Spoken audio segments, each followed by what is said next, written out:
Joining me now, Forbes contributor Gordon Chang, Asian hand and expert, and it's great to see you. Thank you so much, Lou. This representing, as we have heard from a number of the president's nominees in the confirmation hearings, China is an extant threat to the United States, who should be dealt with very strongly because of its expansionist not only views and policies, but actions, particularly in the South China Sea. Yes, well, we saw that yesterday with Rex Tillerson. He talked about how the United States should not allow the Chinese to occupy those reclaimed islands in the South China Sea. And today, with General Mattis, who, when he talked about the biggest threats to the United States and the international community, listed China in that body of water. And China, at the same time as there's all of this discussion because of the intervention of Russia into our presidential election by hacking into the DNC and Clinton campaign head John Podesta, their email. You're talking about two powers that are coming together, and I didn't hear much discussion amongst the committee members about the fact we may well be contending with a joined force when it comes to both Russia and to China. Well, certainly, just take this hacking issue.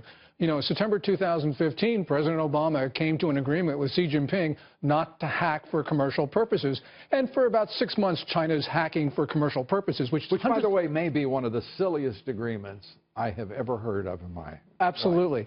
But what happened is that the Chinese and the Russians cooperated, because when Chinese hacking for commercial purposes started to tail off in 2016, Russian hacking for commercial purposes took off.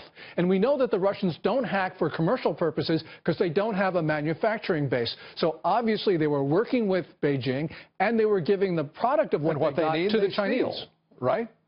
Excuse me? And what the Chinese need in the way of commercial secrets and intellectual property, they steal. They certainly steal. Each year, China takes somewhere between $300 and $500 billion of intellectual property and other know-how from American companies for commercial purposes. And clearly, this has got to stop because they're bleeding us.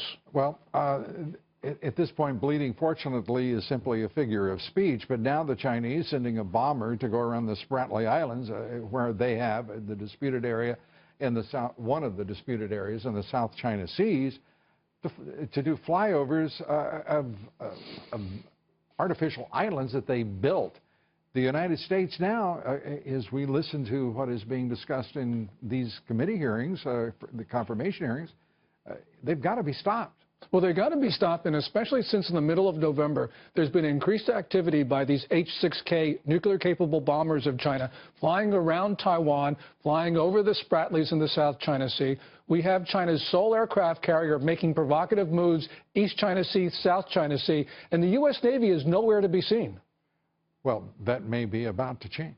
I hope so, and I certainly think it will. And I would guess with that change would also come some better judgment on the part of the Chinese.